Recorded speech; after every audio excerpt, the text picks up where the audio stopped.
What's Crack-A-Lackin? Welcome in to My Mind is a Weapon Fantasy Football Show. Welcome into another episode of My Mind is a Weapon podcast. I am your host, Sleazebomb. Today's episode, we are going to be going over the buy low running backs, 7 of them right now that are going to help you win the fantasy football stretch down the rest of the season. And yes, most of them are going to be rookies. There'll be 2 that are not going to be rookies. But, rookies in the early season, everyone gets the rookie hype, and then they kind of panic early. Don't panic early on these guys. It is time to buy these running backs now. Before we dive into it, guys, make sure you tap that thumbs up, hit that subscription button. It helps me out a ton.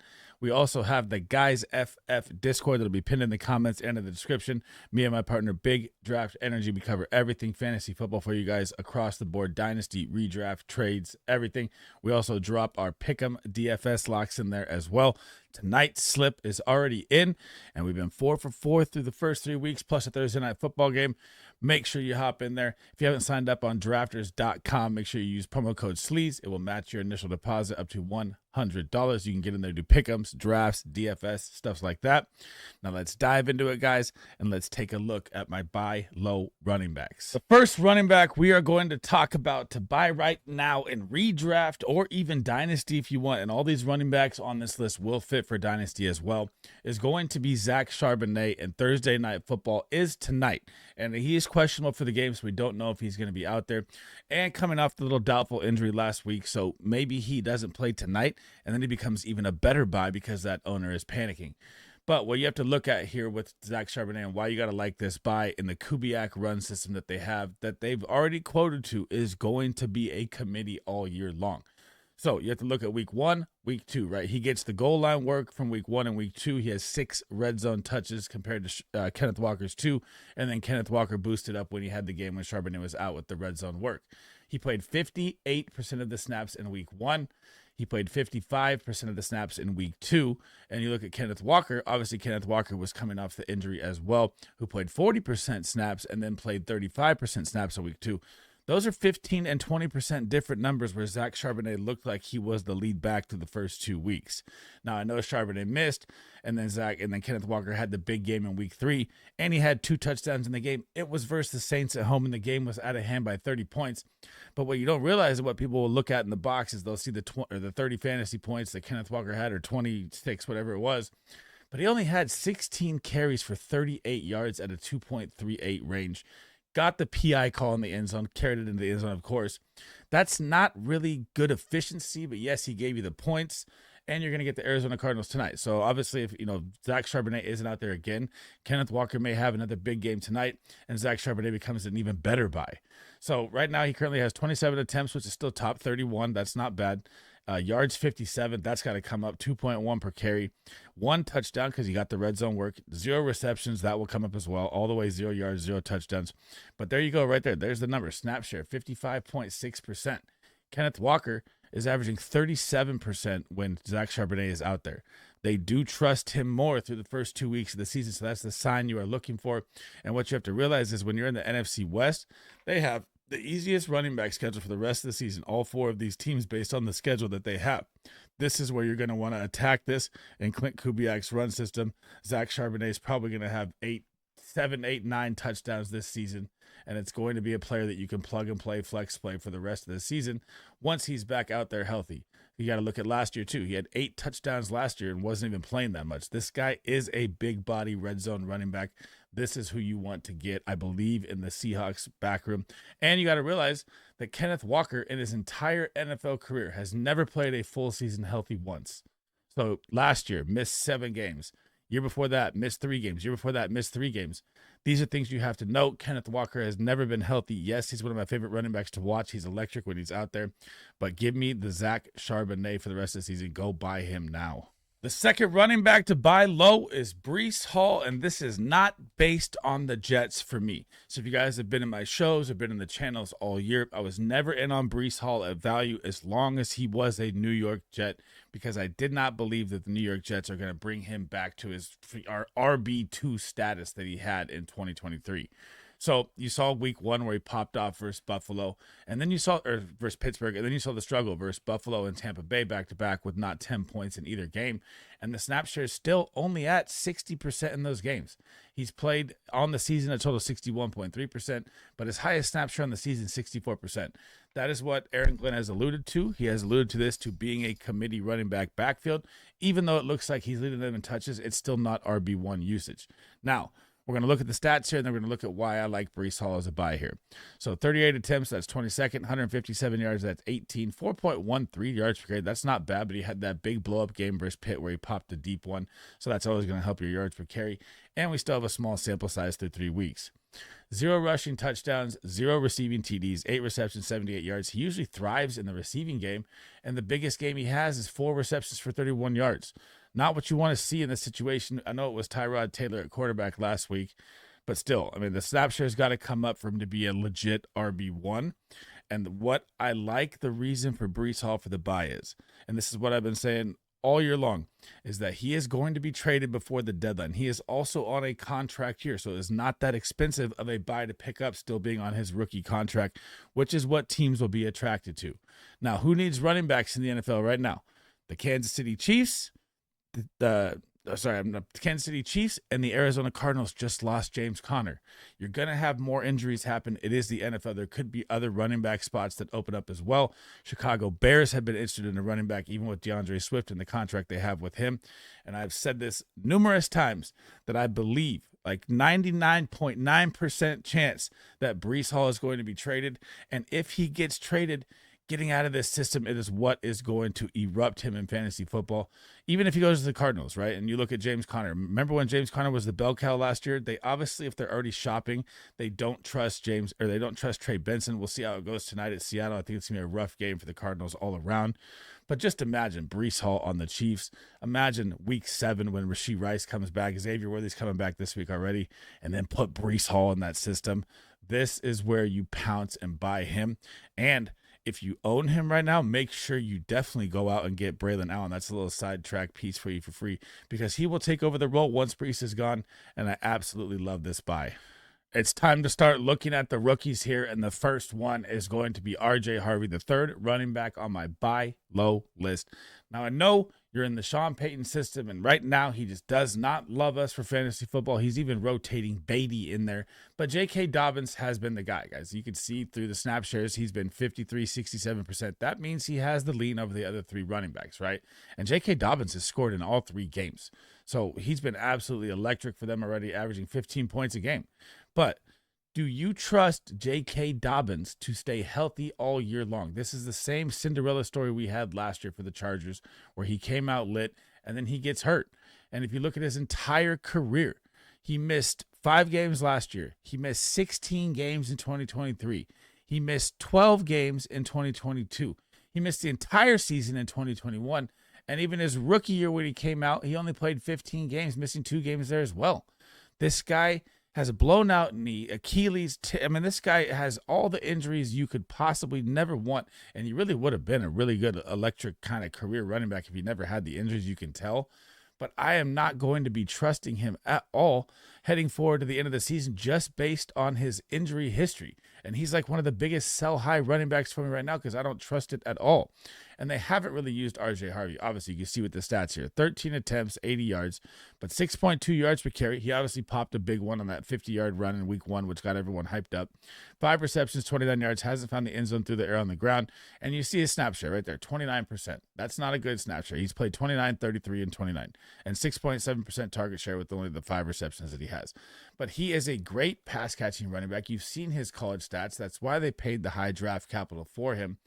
And again, I know you're in the Sean Payton rotational type system, but I am buying this right now as much as I can, 100%, because this is just my belief that I do not believe that J.K. Dobbins is going to stay healthy.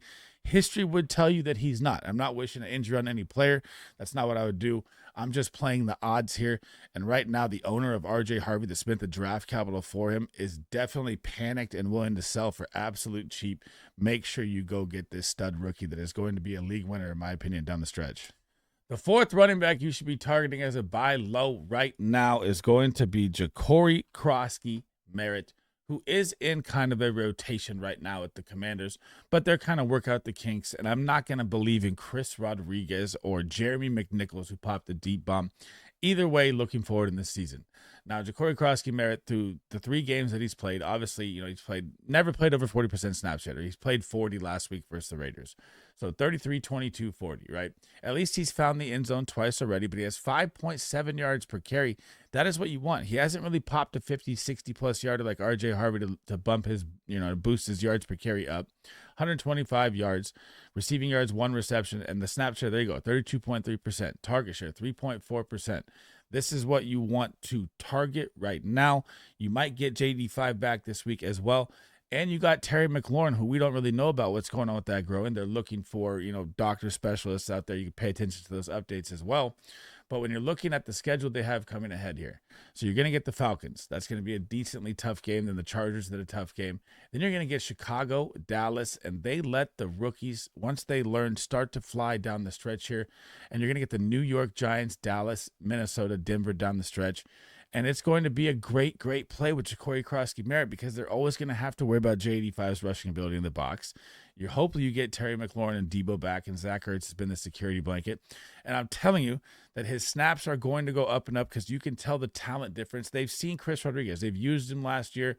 Not the same, nothing great. They opened the first drive with him last week. Got the red zone carries. He didn't do much with them. And then McNichols popped a deep one. And then, kind of late in the game when the Commanders had the game in hand and Terry McLaurin went down at the 1-yard line, Jacory pushed it in. But he's going to start to see 50, 60% snaps, which is going to be a flex play weekly. It's the buy low kind of thing for him is volume based. If that person owns him, they see and say it's not like a competitive league. They see that the 13, the 14, or the 10 and the 14 points that he's had and the touchdowns. So they won't really think it's a buy low. But, most people will know that it's a buy low if you pay attention to usage. So this is where you're going to have to buy him as right now because that number is going to go up and up and up. And this is one of my favorite buys. It's going to be another running back that you can start down the entire stretch of the season. The 5th running back sticking with the rookies is going to be Bhayshul Tuten, the speedster out of Virginia Tech. And you've seen it through the first couple games that he's had right now. And the usage, guys, and this is what I try to tell people when the season started and you were starting him as a flex. Obviously, he got the touchdown at the 1-yard line last game, stole it from ETN and took him all the way down there.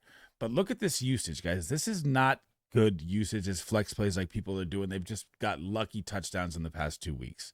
He's played 6% snaps in week 1. Obviously, Tank Bigsby traded, opened up a little more snaps for him. 25% snaps in week 2 and 17% snaps in week 3. That's terrible usage. But yes, he's given you 15 fantasy points in week 2 because he caught the 16-yard receiving touchdown, and then he got the 1-yard punch in. He's literally had 19 touches through 3 games. That's 6.5 touches, around 6-7 touches a game. That's not good usage. Now, when you look at ETN and the schedule they have coming ahead, right? This is what you have to look at.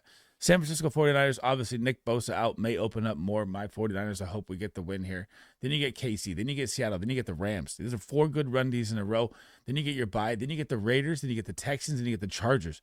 That's 7 straight good run Ds in a row where you got to start to think that ETN is going to, continue less or possibly be a trade candidate before the deadline, kind of just like the situation I was talking about at the beginning with Breece Hall.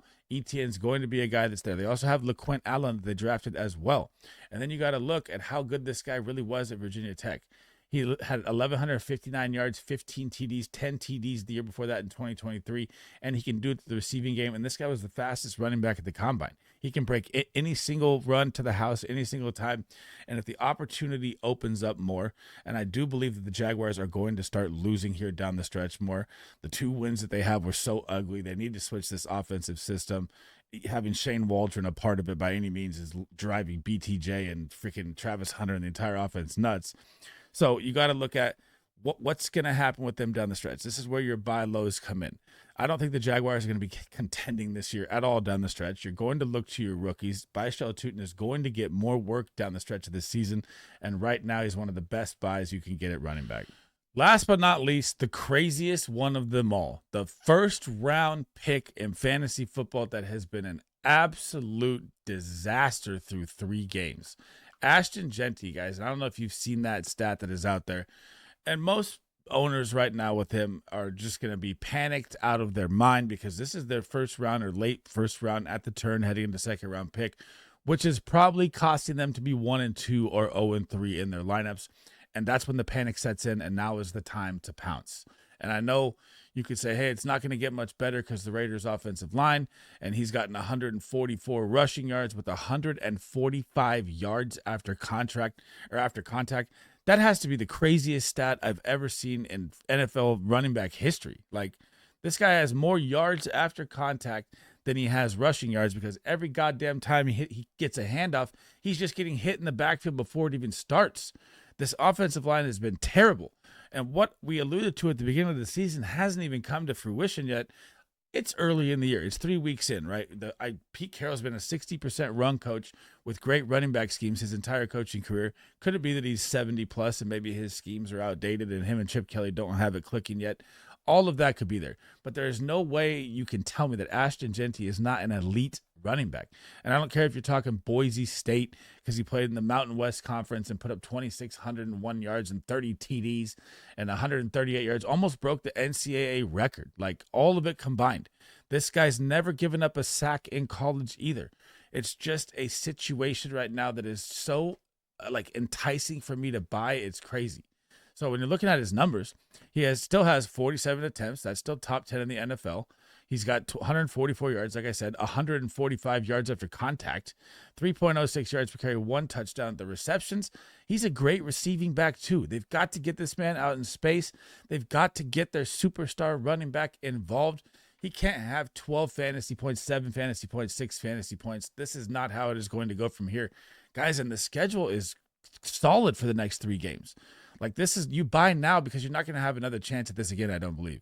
You get the Chicago Bears next. Great matchup. Their defense is absolutely depleted. Indianapolis Colts, great matchup versus the run. Tennessee, great matchup versus the run. Jacksonville, Dallas.